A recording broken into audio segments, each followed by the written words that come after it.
দর্শক, জীবনকে বদলাতে হলে দৃষ্টি এবং দৃষ্টিভঙ্গি দুটোই পজিটিভ হওয়া অত্যন্ত জরুরি। কিন্তু জ্ঞাত বা অজ্ঞাত নানা কারণে এই দুটো বিষয় সঠিক পথে চলে না বলেই আমাদের দৃষ্টিকে সঠিক পথে চালাতে হলে প্রয়োজন হয় অভিজ্ঞদের সহযোগিতা নেয়ার। ঠিক এই কাজটি করার চেষ্টা করছি আমাদের প্রতিটি আয়োজনে। হ্যাঁ প্রিয় দর্শক, সবার জন্য সুস্থ সবল সতেজ জীবনের প্রচেষ্টায় শুরু করছি RTVর প্রতি সপ্তাহের আয়োজন ঢাকা আই কেয়ার হসপিটাল সুস্থ চোখ স্বচ্ছ দৃষ্টি অনুষ্ঠান।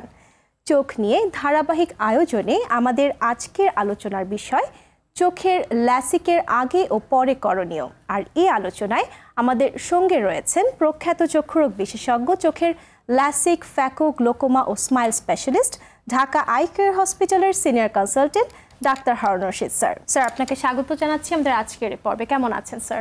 ভালো আছি, তুমি কেমন আছো? আমি খুব ভালো আছি স্যার। আজকে আসলে আমাদের আলোচ্য বিষয় হলো ল্যাসিকের আগে এবং পরে করণীয়। এই বিষয়ে যাবার আগে আসলে আমরা শুরু করতে চাচ্ছি এই প্রশ্ন দিয়ে যে ল্যাসিক বলতে আমরা কি বুঝি? দেখো, ল্যাসিক হচ্ছে লেজারের মাধ্যমে আমাদের চোখে যে সমস্ত আলোর প্রতিসরণজনিত দৃষ্টি ত্রুটি রয়েছে সেগুলো সারিয়ে দেবার একটি অভিনব একটি পদ্ধতি। চলো আমরা আগে জেনে নেই যে আমাদের চোখের ভেতরে আলোর প্রতিসরণজনিত দৃষ্টি ত্রুটি কী কী রয়েছে। উপরের ডান দিকে ছবিতে লক্ষ্য করো হাইপারমেট্রোপিয়া বা প্লাস পাওয়ারের সমস্যা, এবং নিচে বাম দিকে ছবিতে লক্ষ্য করো মায়োপিয়া বা মাইনাস পাওয়ারের সমস্যা, এবং নিচে ডান দিকে লক্ষ্য করো অ্যাস্টিগম্যাটিজম বা সিলিন্ডার পাওয়ারের সমস্যা। এই যে তিন ধরনের দৃষ্টি ত্রুটি রয়েছে, এই দৃষ্টি ত্রুটি সারাবার যে প্রথম সোপান সেটি কিন্তু চশমা। আমি ছবি দিয়ে বুঝিয়ে দেই, কিন্তু ছবিতে লক্ষ্য করো এত মোটা পাওয়ারের চশমা অনেক সময় আমাদের চোখের এবং মুখমণ্ডলের যে সৌন্দর্য সেই সৌন্দর্যকে মলিন করে দেয়। শুধু তাই নয়, অনেক পেশাতেও চশমা গ্রহণযোগ্য বলে বিবেচিত হয় না। এর পরের ছবিতে আমরা দেখব অনেক সময় দুই চোখের পাওয়ারের তারতম্য যদি অনেক বেশি হয় তখন একটা জিনিসকে দুটো দেখা যায়, যেটাকে আমরা ডিপ্লোপিয়া বা ডাবল ভিশন বলে থাকি। এই জন্যেই চশমার একটি বিকল্প হচ্ছে কন্ট্যাক্ট লেন্স। কিন্তু তুমি জানো যে চশমা এবং কন্ট্যাক্ট লেন্স দুটোই নির্ভরশীলতা। বিশেষ করে কন্ট্যাক্ট লেন্স সকালে পড়তে হয়, ঘুমানোর আগে খুলতে হয়, পরিচর্যার প্রয়োজন হয়, অনেক সময় চোখে ইনফেকশন হয়ে যেতে পারে। সেই জন্যেই স্থায়ী সমাধানের লক্ষ্যে লেজার ভিশন কারেকশন, এবং সেই লেজার ভিশন কারেকশনের সবচেয়ে যে জনপ্রিয় যে পদ্ধতি তার নাম হচ্ছে ল্যাসিক। এই ল্যাসিক আসলে আপনারা কিভাবে করেন? আমি মডেল দিয়ে বুঝিয়ে দিই। আমাদের চোখের সামনের যে অংশটি সেটাকে আমরা বলি কর্নিয়া বা নেত্রস্বচ্ছ। সাধারণ মানুষ যেটাকে বলে মণি। এই কর্নিয়ার সামনের দিকে ধরো 90 থেকে 120 মাইক্রন গভীরতা একটা আবরণ উত্তোলন করা হয়। আমি ছবি দিয়ে দর্শকদেরকে বুঝিয়ে দেই। প্রথম যে ল্যাসিকটি এসেছে তার নাম হলো মাইক্রোকেরাটম ল্যাসিক বা কনভেনশনাল বা স্ট্যান্ডার্ড ল্যাসিক। সেখানে মাইক্রোকেরাটম নামের অটোমেটিক যে যন্ত্র দিয়ে এই আবরণটি উত্তোলন করা হয়, এবং কর্নিয়ার এই আবরণ উত্তোলনের পরে এক্সাইমার লেজার রশ্মি দিয়ে আভ্যন্তরীণ অংশে পাওয়ারটি সারিয়ে দেওয়া হয় এবং আবরণটি আবার পূর্বের জায়গায় বসিয়ে দেওয়া হয়। এর পরের ছবিতে আমরা দেখব, তবে ল্যাসিকের যে আধুনিক সংস্করণ সেটি হচ্ছে ফেমটোল্যাসিক। এখানে দুটো লেজার মেশিন ব্যবহার করা হয়। কর্নিয়ার আবরণটি উত্তোলনের জন্যে বাম দিকের ছবিতে লক্ষ্য করো ফেমটোসেকেন্ড লেজার, এবং ডান দিকের ছবিতে দেখো যে এক্সাইমার লেজার। এই এক্সাইমার লেজার রশ্মি দিয়ে পাওয়ারটাকে সারিয়ে দেওয়া হয়, আর এটি হচ্ছে ল্যাসিক। আচ্ছা, ল্যাসিক করতে কতক্ষণ সময় লাগে? দেখো, আমরা যদি মাইক্রোকেরাটম ল্যাসিক করি তাহলে সময় লাগে এক এক চোখে 5 থেকে 6 মিনিট। তাহলে দুই চোখে করতে সময় লাগে 10 থেকে 12 মিনিট। আর যদি ফেমটোল্যাসিক করা হয়, যেহেতু এখানে দুটো লেজার মেশিন ব্যবহার করা হচ্ছে, সেখানে এক এক চোখে 8 থেকে 10 মিনিট, অর্থাৎ দুই চোখে করতে সময় লাগে 15 থেকে 20 মিনিট। ধন্যবাদ স্যার। ল্যাসিক কি আসলে এক চোখ করে করা হয় নাকি একই সাথে দুই চোখ করা হয়? দেখো, আমাদের কাছে যারা ল্যাসিক করাতে আসেন অধিকাংশরই দেখা যায় যে দুই চোখেই পাওয়ারের সমস্যা। সেই জন্যেই ল্যাসিক আমরা সাধারণত দুই চোখেই করে থাকি। তবে কারোর যদি এক চোখে সমস্যা থাকে তার এক চোখেই ল্যাসিক করা হয়। আচ্ছা, আসলে কারা এই ল্যাসিকের জন্য উপযুক্ত? প্রথমত, যারাই চশমা পরে, সেটা প্লাস পাওয়ার হোক বা মাইনাস পাওয়ার হোক বা সিলিন্ডার পাওয়ার হোক, যারাই শখের বশে হোক বা সৌন্দর্যের বিবেচনায় হোক অথবা পেশাগত প্রয়োজনে হোক অথবা চিকিৎসার প্রয়োজনে হোক, যারাই চশমা পড়তে চায় না এবং যাদের বয়স 18 বছরের উপরে এবং যাদের চোখের পাওয়ার বিগত 1 বছরে 0.5 ডায়োপ্টারের বেশি বাড়েনি, তাদের প্রি ল্যাসিক পরীক্ষা করার পরে যদি তারা ল্যাসিকের উপযুক্ত বলে বিবেচিত হন, তখনই তাদের চোখে ল্যাসিক করা সম্ভব হয়। আপনি বলছিলেন যে আসলে উপযুক্ততা বিবেচনা করেই কিন্তু আসলে ল্যাসিকটা করা হয়, তো আসলে কি কি ধরনের পরীক্ষা নিরীক্ষা করে আপনারা ল্যাসিকটি করেন? চলো ছবি দিয়ে আমরা বুঝিয়ে দিই। প্রথমে একজন রোগী যখন আমাদের কাছে আসেন, আমরা স্লিট ল্যাম্পের মাধ্যমে ভালো করে চোখটা পরীক্ষা করি। আমরা দেখি যে চোখের পাতায় কোনো মেবোমিয়ান গ্ল্যান্ড ডিসফাংশন আছে কিনা, চোখের শুষ্কতা আছে কিনা, কর্নিয়ার অসুখ যেমন কেরাটোকোনাস আছে কিনা। এর পরের ছবিতে আমরা দেখব, আমরা স্নেলেন্স ভিশন চার্ট দিয়ে আমরা দৃষ্টি পরীক্ষা করি। এর পরের ছবিতে আমরা দেখব অটো রিফ্র্যাক্টো কেরাটোমিটারের মাধ্যমে আমরা চোখের দৃষ্টি ত্রুটি নির্ধারণ করি এবং কর্নিয়ার বক্রতা পরিমাপ করি। এর পরের ছবিতে আমরা দেখব কর্নিয়া কতটা পুরু সেটা আমরা প্যাকিমেট্রির মাধ্যমে আমরা নির্ধারণ করি। এর পরের ছবিতে আমরা দেখব প্লেসিডো বেসড কর্নিয়াল টোপোগ্রাফির মাধ্যমে আমরা কর্নিয়ার একটা মানচিত্র তৈরি করি। যেমন ধরো এই কর্নিয়াল টোপোগ্রাফির মাঝখানের ছবিতে লক্ষ্য করো, সেখানে লাল হয়ে গেছে, অর্থাৎ সেখানে চোখের একটি বিশেষ রোগ কেরাটোকোনাস রয়েছে। এই ধরনের ক্ষেত্রে আমরা ল্যাসিক করতে নিষেধ করি। এর পরের ছবিতে আমরা দেখব কর্নিয়াল টোমোগ্রাফি বাই পেন্টাক্যাম, এটি সবচেয়ে লেটেস্ট টোমোগ্রাফি পরীক্ষা। এর পরের ছবিতে আমরা দেখব যে লক্ষ্য করো নিচের ছবিতে সেখানে সবুজ রং মানে স্বাভাবিক চোখ। এর পরের ছবিতে লক্ষ্য করো, সেখানে লক্ষ্য করো যে সবুজের মাঝখানে লাল, অর্থাৎ ওই জায়গাটিতে কর্নিয়া পাতলা হয়ে গেছে, কর্নিয়া আরও বেশি বক্র হয়েছে, অর্থাৎ চোখের কেরাটোকোনাস রোগ রয়েছে। এর পরের ছবিতে আমরা লক্ষ্য করো যে কর্ভিস ST corneal biomechanic analyser, কর্ভিস ST, যার মাধ্যমে আমরা কর্নিয়ার বায়োমেকানিক্যাল স্ট্রেংথ আমরা পর্যবেক্ষণ করে থাকি। এর পরের ছবিতে আমরা দেখব যে পেন্টাক্যাম AXL এবং কর্ভিস এসটি আমরা এখন যৌথভাবে কম্বাইন্ডলি আমরা ব্যবহার করি। এর পরের ছবিতে আমরা দেখব যে সেখানে আমরা বায়োমেকানিক্যাল এবং টোমোগ্রাফিক অ্যাসেসমেন্ট আমরা করেছি। এর পরের ছবিতে আমরা দেখব ওয়েভ ফ্রন্ট অ্যাবারোমেট্রি, অর্থাৎ আমাদের চোখের ভেতরে যে সমস্ত উচ্চমানের বিচ্যুতি রয়েছে, কমা, ট্রিফয়েল, টেট্রাফয়েল, সেগুলো আমরা ভালোভাবে দেখে নিই। এর পরের ছবিতে আমরা দেখব স্পেকুলার বায়োমাইক্রোস্কোপি। তুমি জানো আমাদের কর্নিয়ার 5টি স্তর রয়েছে, সবচেয়ে ভেতরের যে স্তরটার নাম হচ্ছে এন্ডোথেলিয়াম। সেখানে কোষের সংখ্যা যদি কম হয়, যেমন ফুক্স এন্ডোথেলিয়াল ডিস্ট্রফিতে হয়, সেক্ষেত্রে আমরা ল্যাসিক থেকে বিরত থাকি। এর পরের ছবিতে আমরা দেখব আমরা সঠিকভাবে চোখের চাপ পরিমাপ করি, দেখি যে কারোর চোখে গ্লোকোমা রোগ রয়েছে কিনা। অর্থাৎ এই সমস্ত পরীক্ষা নিরীক্ষা করেই আমরা ল্যাসিক করে থাকি। ধন্যবাদ স্যার, আপনি সুন্দর করে বলছেন আসলে অনেকগুলো পরীক্ষা নিরীক্ষার কথা। এই পরীক্ষা নিরীক্ষা করতে কত সময় লাগে? দেখো, আমরা ডাইলেট করে চোখের রেটিনাটাও ভালো করে দেখে নিই। সব মিলিয়ে এই পরীক্ষাগুলো করতে প্রায় 2 ঘন্টা সময় লাগে। অনেক সময় দেখা যায় যে একটা পরীক্ষা করেই ল্যাসিক করে ফেলা হয়। আমার মনে হয় এটা সঠিক নয়, কেননা যাদেরকে আমরা ল্যাসিক করি এরা সবাই বয়সে তরুণ, এদের সারাটা জীবন পড়ে আছে, এদের ভবিষ্যৎ পড়ে আছে। সুতরাং আমি মনে করি এদের A to Z সব কিছু ভালো করে পরীক্ষা করেই ল্যাসিকটা করা উচিত। ধন্যবাদ স্যার। আপনি বলছিলেন কিন্তু কেরাটোকোনাস রোগের কথা, এই রোগের আধুনিক চিকিৎসা কি? দেখো, কেরাটোকোনাস এমনই একটি চোখের অসুখ যে অসুখে আমাদের কর্নিয়ার কেন্দ্রীয় অংশ ধীরে ধীরে পাতলা হতে থাকে, কর্নিয়ার বক্রতা বৃদ্ধি পেতে থাকে এবং কর্নিয়া কোণের আকার ধারণ করে। চলো আমরা ছবি দিয়েই বুঝিয়ে দিই। এবং কেরাটোকোনাস যদি ক্রমবর্ধমান হয়, তার আধুনিক চিকিৎসা হচ্ছে কোলাজেন ক্রস লিঙ্কিং। সেখানে রাইবোফ্লাভিন বা ভিটামিন B2 চোখে ড্রপ আকারে দেওয়া হয় এবং তারপরে আল্ট্রাভায়োলেট রেডিয়েশন দেওয়া হয়। এই দুটো সংমিশ্রণে কর্নিয়া শক্তিশালী হয়। আমরা সবচেয়ে লেটেস্ট অ্যাভেড্রো, যারা গ্লোবাল লিডার এই কোলাজেন ক্রস লিঙ্কিংয়ে ফ্রম USA, আমরা সেটা ব্যবহার করে থাকি। আপনি কিন্তু বলছিলেন গ্লোকোমা রোগীদের কথা, যাদের গ্লোকোমা রোগ আছে তাদের কি আসলে ল্যাসিক করা সম্ভব? খুবই একটি গুরুত্বপূর্ণ প্রশ্ন, আমি ছবি দিয়ে বুঝিয়ে দিই। আমরা সকল রোগীদেরই অপটিক স্নায়ু ভালোভাবে পর্যবেক্ষণ করে থাকি। এর পরের ছবিতে আমরা দেখব প্রয়োজনে আমরা যখনই গ্লোকোমা রোগ সন্দেহ করি তখন আমরা হামফ্রে ভিজুয়াল ফিল্ড অ্যানালাইসিসের মাধ্যমে দৃষ্টির পরিসীমা পর্যবেক্ষণ করি। এর পরের ছবিতে আমরা দেখব গ্লোকোমা মূলত অপটিক স্নায়ুর অসুখ, সেই কারণে আমরা অপটিক নার্ভ হেড এবং রেটিনাল নার্ভ ফাইবার লেয়ারের অপটিক্যাল কোহেরেন্স টোমোগ্রাফি করে থাকি। পরের ছবিতে আমরা দেখব উন্মুক্ত কোণ বিশিষ্ট এবং বন্ধ কোণ বিশিষ্ট গ্লোকোমার পার্থক্য নির্ধারণের লক্ষ্যে আমরা অ্যাঙ্গেল ওসিটি করে থাকি। প্রয়োজনে আমরা ইউবিএম প্রযুক্তি ব্যবহার করে ওপেন অ্যাঙ্গেল গ্লোকোমা এবং ক্লোজড অ্যাঙ্গেল গ্লোকোমার মধ্যে পার্থক্য নির্ধারণ করি। আমরা যদি কোনো একজন রোগীর চোখে গ্লোকোমা সন্দেহ করি, অর্থাৎ সন্দেহভাজন গ্লোকোমা রোগী হয় অথবা গ্লোকোমা যদি প্রাথমিক পর্যায়ের হয়, তাহলে আমরা ল্যাসিক করতে পারি। কিন্তু গ্লোকোমা যদি অগ্রসরমান হয়, তাহলে আমরা ল্যাসিক থেকে বিরত থাকি। ধন্যবাদ স্যার। যাদের চোখে রেটিনার সমস্যা হয়েছে বা রয়েছে, তাদের কি ল্যাসিক করা সম্ভব? এটি অত্যন্ত গুরুত্বপূর্ণ প্রশ্ন।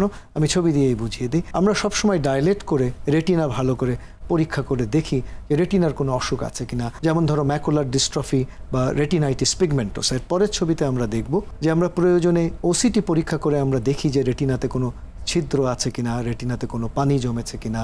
এর পরের ছবিতে আমরা দেখব যে রেটিনাল ডিট্যাচমেন্ট যদি আমরা মনে করি বা চোখের ভেতরে রক্তক্ষরণ, সেগুলো আমরা আল্ট্রাসাউন্ড বি স্ক্যানের মাধ্যমে ভালোভাবে দেখে নিই। অনেক সময় যারা মায়োপস বা শর্ট সাইটেড, এদের অনেক সময় দেখা যায় যে রেটিনার পেরিফেরিতে কিছু কিছু ডিজেনারেশনস বা কিছু কিছু ফাটল বা একটা ছিদ্র থাকতে পারে। সেগুলো আমরা প্রথমেই প্রোফাইল্যাকটিক লেজার দিয়ে আমরা ঠিক করে তারপরে ল্যাসিক করি। কিন্তু রেটিনার যদি বড় ধরনের সমস্যা থাকে, যেমন রেটিনাল ডিট্যাচমেন্ট, এই জাতীয় অসুখ যদি থাকে, তাহলে আমরা ল্যাসিক থেকে বিরত থাকি।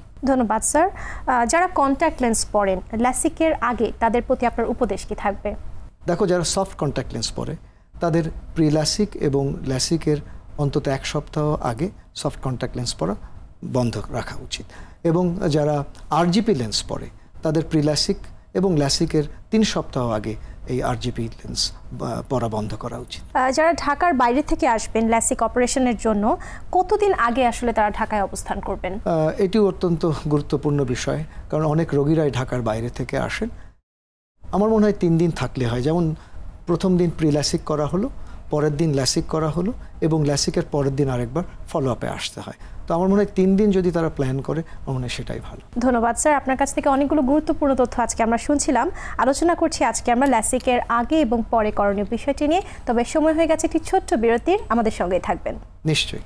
দর্শক, ল্যাসিকের আগে ও পরে করণীয় নিয়ে ঢাকা আই কেয়ার হসপিটাল নিবেদিত সুস্থ চোখ স্বচ্ছ দৃষ্টি অনুষ্ঠানের এই পর্বে আলোচনা করছেন স্বনামধন্য চক্ষুরোগ বিশেষজ্ঞ, ঢাকা আই কেয়ার হসপিটালের সিনিয়র কনসালটেন্ট, চোখের ল্যাসিক, ফ্যাকো, গ্লোকোমা ও SMILE specialist doctor Harun Rashid sir. LASIK চিকিৎসা এবং প্রাসঙ্গিক অন্যান্য বিষয় নিয়ে আলোচনার বাকি অংশে ফিরব সংক্ষিপ্ত সময় বিরতি শেষে। সঙ্গেই থাকবেন।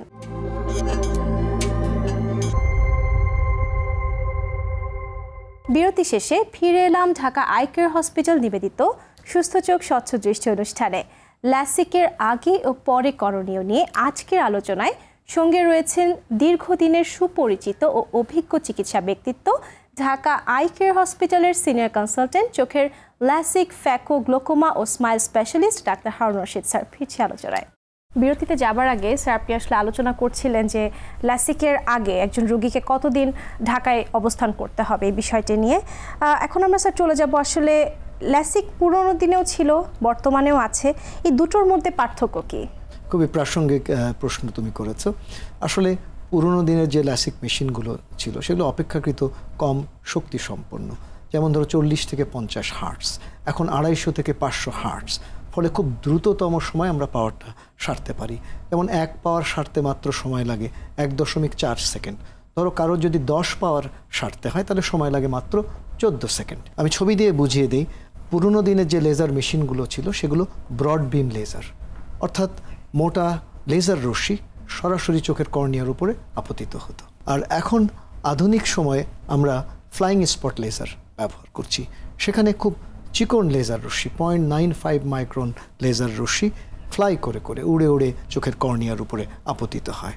আরেকটি বিষয় হচ্ছে আই ট্র্যাকিং সিস্টেম। আমরা যখন রোগীর চোখে ল্যাসিক করি, রোগীকে বলি একটা সবুজ বাতির দিকে তাকিয়ে থাকতে। কোনো কারণে চোখ যদি নড়ে যায় তাতে কোনো সমস্যা নেই, কেননা যে সমস্ত ভিডিও ক্যামেরা রয়েছে সেগুলো চোখের গতি প্রকৃতির দিকে খেয়াল করে। চোখ সামান্য নড়ে গেলেও সরাসরি লম্বালম্বিভাবেই লেজার রশ্মিগুলো কর্নিয়ার উপরে আপতিত হয়, ফলে দৃষ্টির গুণগত মান স্বাভাবিক থাকে। এছাড়া ল্যাসিকের কিছু আপগ্রেড হয়েছে, যেমন topography guided LASIK, wave front guided LASIK, wave front optimise LASIK. তো এগুলোই হচ্ছে অত্যাধুনিক ল্যাসিকের যে বিষয়গুলো। ধন্যবাদ স্যার। আপনি বলছিলেন চোখের শুষ্কতার কথা। চোখের শুষ্কতায় যেসব রোগীরা ভুগছেন তাদের চোখে কি আসলে ল্যাসিক করা সম্ভব? খুবই গুরুত্বপূর্ণ প্রশ্ন। আমি ছবি দিয়েই বুঝিয়ে দিই। দেখো, ল্যাসিকের আগে আমরা সবসময় দেখে নিই কারোর চোখে শুষ্কতা রয়েছে কিনা। দেখো, ল্যাসিকের আগে আমরা কিছু পরীক্ষা করে নিই, যেমন শার্মার টেস্ট, টিয়ার ব্রেকআপ টাইম, টিয়ার অসমোলারিটি, এবং সবচেয়ে লেটেস্ট পরীক্ষা হচ্ছে লিপিভিউ 2 পরীক্ষা। এর পরের ছবিতে আমরা দেখব এই সমস্ত পরীক্ষা নিরীক্ষা করে আমরা দেখি যে শুষ্কতা কি মৃদু রয়েছে নাকি মাঝারি না অতিমাত্রা শুষ্কতা রয়েছে। যদি মৃদু শুষ্কতা আমরা দেখি তাহলে আমরা সিম্পল আর্টিফিশিয়াল টিয়ার বা কৃত্রিম চোখের অশ্রু দেই এবং তাদের চোখের ল্যাসিক আমরা করে ফেলি। কিন্তু যাদের শুষ্কতা মাঝারি বা অতিমাত্রায় রয়েছে তাদেরকে আমরা এর পরের ছবিতে আমরা দেখব সবচেয়ে লেটেস্ট যে শুষ্কতার যে চিকিৎসা লিপি ফ্লো, সেই চিকিৎসা আমরা করি এবং তারপরে আমরা ল্যাসিক করি। কেননা ল্যাসিকের পরে চোখের শুষ্কতা এমনি একটু বৃদ্ধি পায়, সেটা যদি অতিমাত্রায় বৃদ্ধি পায় তাহলে দৃষ্টির যে গুণগত মান সেটি ব্যাহত হবে। যাদের কর্নিয়া একটু পাতলা তাদের কি আসলে ল্যাসিক করা সম্ভব? খুবই গুরুত্বপূর্ণ প্রশ্ন। আমি ছবি দিয়েই বুঝিয়ে দিই। যাদের কর্নিয়া পাতলা রয়েছে, যাদের চোখে ল্যাসিক করা সম্ভব হচ্ছে না, তাদেরকে আমরা ফটো রিফ্র্যাক্টিভ কেরাটেক্টমি বা পিআরকে আমরা করতে পারি। এর পরের ছবিতে আমরা দেখব আমরা তাদের চোখে এপি ল্যাসিক বা ল্যাসেক করতে পারি। ধন্যবাদ স্যার। আর যাদের চোখের পাওয়ার অনেক বেশি তাদের কি আসলে ল্যাসিক করা যাবে? দেখো, ল্যাসিকের একটা সীমাবদ্ধতা রয়েছে। যাদের মাইনাস পাওয়ার 14-এরও বেশি তাদের চোখে ল্যাসিক করা যায় না। তাদের চোখে আমরা ফেকিক ইন্ট্রাকুলার লেন্স আমরা বসাতে পারি।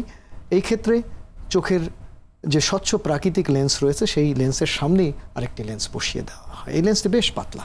এর পরের ছবিতে আমরা দেখব এছাড়া আমরা চোখে রিফ্র্যাক্টিভ লেন্স এক্সচেঞ্জ করতে পারি। সেক্ষেত্রে আমাদের স্বাভাবিক যে হিউম্যান ক্রিস্টালাইন লেন্স রয়েছে সেটিকে আমরা অপসারণ করে চোখে একটা সঠিক পাওয়ারের আমরা লেন্স বসিয়ে দিই, অনেকটাই ফ্যাকো সার্জারির মতো।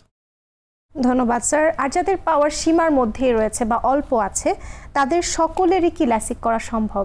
দেখো, আমরা জানলাম যে -14 পর্যন্ত ল্যাসিক করা যায়, কিন্তু যাদের পাওয়ার খুব কম তাদের সবার কিন্তু ল্যাসিক করা যায় না। কারণ প্রিল্যাসিক পরীক্ষা করে যদি তারা অনুপযুক্ত হন, অল্প পাওয়ার হলেও তাদের চোখে ল্যাসিক করা সম্ভব হয় না। ধন্যবাদ স্যার। আমরা কিন্তু ইদানিং শুনছি আরেকটি প্রযুক্তির কথা, সেটি হচ্ছে স্মাইল। এই প্রযুক্তির সুবিধাগুলো সম্পর্কে আমাদের জানাবেন। আমি ছবি দিয়ে বুঝিয়ে দিচ্ছি। দেখো, স্মাইল হচ্ছে 3rd জেনারেশন রিফ্র্যাক্টিভ সার্জারি, অর্থাৎ রিফ্র্যাক্টিভ সার্জারির সর্বশেষ প্রযুক্তি। এই ক্ষেত্রে কর্নিয়ার যে আভ্যন্তরীণ অংশে একটা একটা লেন্স তৈরি করা হয়, যেটাকে আমরা লেন্টিকিউল বলি।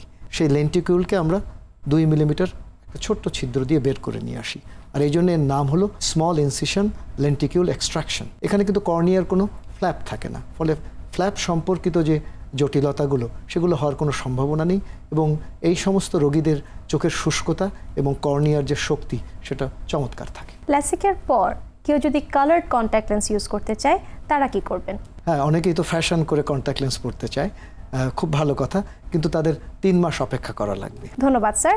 ল্যাসিক করলে চোখে কি আসলে ছানি পড়তে পারে বা চোখে ছানি পড়লে চোখে লেন্স বসানো যাবে কিনা এই ল্যাসিক রোগীগুলোর? প্রথমত, ল্যাসিক করলে চোখে কখনো ছানি পড়ে না। এমনিও আজকে যাদের ল্যাসিক করা হচ্ছে তাদের বয়স যখন 50 বা 60 হবে তাদের তো চোখে ছানি পড়বে, তখন তো তাদের ছানি অপারেশন করে লেন্স বসাতে হবে। কিন্তু এই ক্ষেত্রে গুরুত্বপূর্ণ হলো যে সঠিক পাওয়ারের লেন্স বসানো। এই সমস্ত ক্ষেত্রে আমরা সবচেয়ে লেটেস্ট যে অপটিক্যাল বায়োমেট্রি আয়োল মাস্টার 700 এবং এদের ক্ষেত্রে আরেকটা বিশেষ ফর্মুলা আমরা ব্যবহার করি, সেটা হচ্ছে ব্যারেট ট্রুকে টিকে ফর্মুলা, অর্থাৎ সঠিক পাওয়ারের লেন্স নির্ণয়টা এই ধরনের ল্যাসিক রোগীদের যাদের পরবর্তীতে ছানি পড়েছে তাদের আমি চোখে লেন্স বসিয়েছি, তারা সবাই ভালো আছে। এমনকি এই ধরনের ল্যাসিক রোগীদের আমি ট্রাইফোকাল লেন্স বসিয়েছি, ডফ লেন্স বসিয়েছি এবং তারা সকলেই ভালো আছেন এবং চমৎকার দেখছেন। ধন্যবাদ স্যার। আসলে অনেকেরই প্রশ্ন থাকে যে ল্যাসিকের পর কতদিন পরে আমি চোখে মাস্কারা লাগাতে পারবো বা মেকআপ করতে পারবো বা ফেশিয়াল করতে পারবো, আই ক্রিম লাগাতে পারবো, এই বিষয়টি স্যার একটু বলবেন আমাদের। মেয়েরা তো আসলে স্বাস্থ্য পছন্দ করে, বেশি দিন অপেক্ষা করা লাগবে না, 7 দিন পরেই চোখে আই মাস্কারা এবং অন্যান্য সব কিছুই করা যাবে। তবে ফেশিয়ালের কথা বললে তো আসলে ফেশিয়াল অন্তত 2 সপ্তাহ আগে করা উচিত না এবং ফেশিয়াল করার সময় সাবধানে থাকতে হবে যেন চোখে কোনো আঘাত না লাগে, তাতে কর্নিয়ার ফ্ল্যাপটা নড়ে যেতে পারে। ল্যাসিকের কতদিন পর একজন মানুষ স্বাভাবিক কাজকর্ম করতে পারবে? 2 থেকে 3 দিন পরেই সে কাজে যোগদান করতে পারবেন। আর চোখে পানি দেওয়া? চোখে পানি দেওয়া 5 থেকে 7 দিন পরেই চোখে পানি দেওয়া যাবে। যারা আছেন অনেকে আছেন যে যারা আসলে রেগুলার ব্যায়াম করে বা এক্সারসাইজ করে তারা কতদিন পর আবার শুরু করতে পারবে? খুবই প্রাসঙ্গিক প্রশ্ন। আসলে অনেকেই তো ব্যায়াম করেন, আমার মনে হয় যারা হালকা ব্যায়াম করতে চান তারা 7 দিন পরে সেটা করতে পারবেন, আর যারা ভারী ব্যায়াম করেন বা যারা দৌড়াতে চান বা জগিং করতে চান তারা 2 সপ্তাহ পরেই সেগুলো করতে পারেন। ধন্যবাদ স্যার। আজকে আসলে আমরা অনেকগুলো গুরুত্বপূর্ণ তথ্য জানতে পারছিলাম আমাদের রোগীদের উদ্দেশ্যে, ল্যাসিকের আগে এবং পরে করণীয় এই বিষয়টি নিয়ে। আপনাকে অনেক ধন্যবাদ আমাদেরকে সময় দেওয়ার জন্য। তোমাকেও ধন্যবাদ, আরটিভির সকল দর্শক এবং আরটিভিকেও ধন্যবাদ। দর্শক, যে কোনো চিকিৎসা মানে কিন্তু কোনো না কোনো প্রযুক্তির ব্যবহার। চোখের চিকিৎসাও তার ব্যতিক্রম নয়। এক্ষেত্রে ল্যাসিকের আগে ও পরে করণীয় এবং কি উপায় সেটি করা যেতে পারে তাই নিয়েই আজ মূল্যবান আলোচনা করছিলেন অভিজ্ঞ এবং বরেণ্য চিকিৎসা ব্যক্তিত্ব, ঢাকা আই কেয়ার হসপিটালের সিনিয়র কনসালটেন্ট, চোখের ল্যাসিক, ফ্যাকো, গ্লোকোমা ও SMILE specialist doctor Harun Rashid sir. আশা করছি এই আলোচনা অত্যন্ত উপযোগী ভূমিকা রাখবে আপনাদের সবার জন্য। সুস্থ, সবল দৃষ্টিশক্তির এবং সুখময় জীবনের প্রত্যাশায় আজ বিদায় নেব। সবার জন্য শুভকামনা।